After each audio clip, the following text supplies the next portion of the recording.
Welcome to the Rim Break Rodeo. We hope this video helps. You begin with two essentials, the natural log table and a clear x in radians to target. First, express tangent as sin over cos.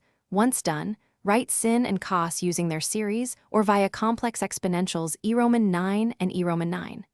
Then use ln on magnitudes where possible to map multiplicative factors to additive entries in the table. Make sure to note sign and quadrant early, because logs handle magnitudes, not direction. Now prepare to fetch nearby ln values from the table. Once you have the complex exponential expressions, form ratios that yield tan x as a quotient of differences. Tan x equals e Roman 9 slash I e Roman 9 plus e Roman 9.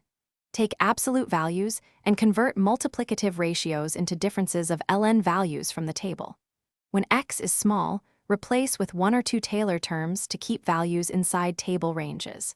Make sure to track the imaginary unit carefully. You use ln entries for magnitudes, and then reintroduce sign. To finish, convert the differential ln values back into a numeric ratio and reapply the correct sign for tan x based on quadrant.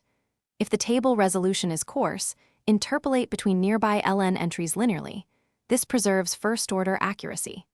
Once you have a candidate value, recompute sin and cos from the same ln-derived magnitudes or series and form their ratio to validate.